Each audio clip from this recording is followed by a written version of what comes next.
मैं किसी की बकवास नहीं सुनूंगा। ये डायलॉग था गांव के एक नौजवान लड़के का, जिसे लगता था कि वो सबसे ज्यादा समझदार है। बस इसी वजह से अगर उसे कोई समझाता तो वो आगे से उसे उल्टा ये कहता, मैं किसी की बकवास नहीं सुन सकता क्योंकि मुझ में सबसे ज्यादा अक्ल है। मगर एक दिन उसकी यही जिद उसे बड़ी मुश्किल में ले गई और उसी एक वाक्य ने उसे ऐसा सबक सिखाया जो वो कभी ना भूल सका। आखिर क्या था वो सबक, ये जानने के लिए कहानी को मुकम्मल देखें। गांव में रहने वाला एक नौजवान लड़का जिसका नाम कामरान था।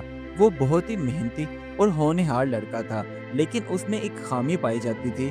वो उसकी थी जिद, और यही जिद उसकी सारी खूबियों पर भारी थी।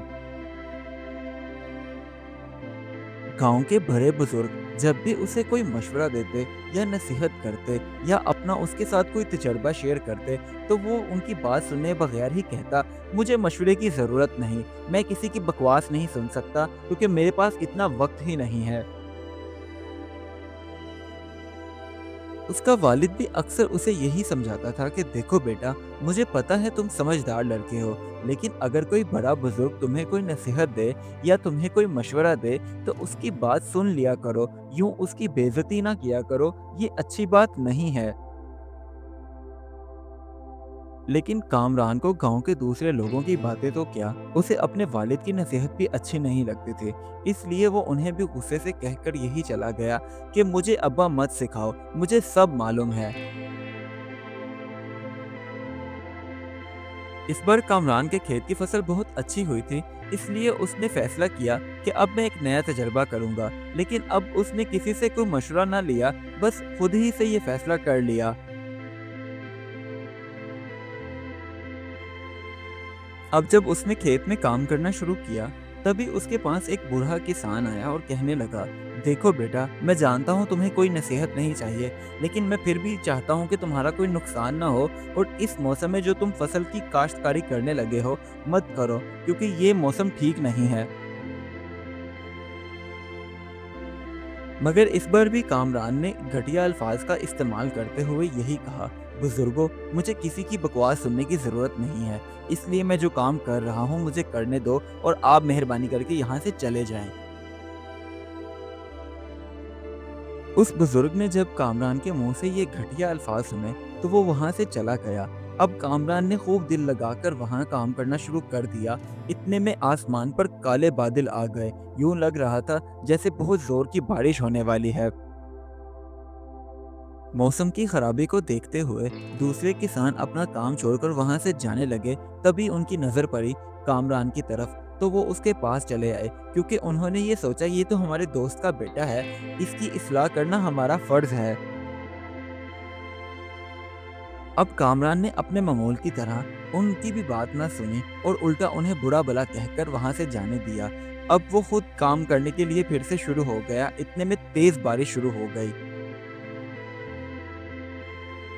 कुछ घंटों के बाद जब जाकर बारिश रुकी और कामरान दोबारा अब खेत में वापस आया, तो उसने देखा उसकी सारी फसल तबाह हो चुकी थी, कुछ नहीं बचा था। अब वो परेशान होकर वहीं खड़ा हो गया, ये मैंने क्या कर दिया। फसल को यूं तबाह बर्बाद हुआ देखकर उससे बर्दाश्त नहीं हो रहा था। वो वहीं मिट्टी में बैठ गया, कभी हाथों से मिट्टी उठाता, कभी रखता, कभी खुद को कोसता, क्योंकि अब उसे कुछ समझ में नहीं आ रहा था, उसका नुकसान ही इतना ज्यादा था। कामरान के बाप को जब ये बात पता चली तो वो अपने बेटे के पास आया और कहने लगा, बेटा, मैं तुम्हें कहता था ना कि बड़े बुजुर्गों की कही हुई बात को सुनना और उस पर अमल करना जरूरी होता है, क्योंकि इसमें कोई ना कोई हिकमत होती है, मगर तुमने मेरी बात नहीं मानी। अब कामरान के बाप ने उसे साथ लिया और एक चारपाई पर आकर बैठकर उसकी हौसला अफजाई करते हुए कहने लगे, देखो बेटा, अभी भी कुछ देर नहीं हुई, खुद को बदलो तो इंशाल्लाह अल्लाह ने चाहा तो सब ठीक हो जाएगा, लेकिन शर्त यह है कि तुम्हें अपनी जिद नहीं रखनी होगी। पहली बार कामरान ने अपने बाप की बात को तसल्ली से सुना, और जिस तरह उसके बाप ने उसे काश्तकारी का तरीका सिखाया, उसने ठीक वही काम किया। चंद महीने गुजरने के बाद कामरान के खेत में पहले से ज्यादा अच्छी फसल हुई और वो लहलहा रही थी, जिसे देखकर उसकी खुशी का ठिकाना ना था, क्योंकि इस बार उसने बड़े बुजुर्गों की बातों पर अमल किया था। अब कामरान ने गांव के सभी लोगों को बुलाया और उनसे हाथ जोड़कर माफी मांगने लगा, क्योंकि उसने सबके साथ ही वक्तन फवक्तन बदतमीजी की थी और उन्हें बुरा भला भी कहा था। लेकिन आज उसे अच्छे से समझ आ गई थी कि हमेशा वही गलत था, बाकी सब लोग ठीक थे। आखिरकार कामरान को ये सबक मिल गया कि बड़े बुजुर्गों की बात को सुनना कमजोरी नहीं, बल्कि समझदारी होती है। इस कहानी से हमें ये सबक मिलता है कि इंसान को हमेशा बड़े बुजुर्गों की बात सुननी चाहिए, क्योंकि तजर्बा और मशवरा इंसान को बड़ी गलतियों से बचा सकता है। इसीलिए जो शख्स सिर्फ अपनी जिद पर कायम रहता है, वो अक्सर मुश्किलात का सामना करता है, क्योंकि समझदारी यही है कि अच्छी बात को कबूल किया जाए।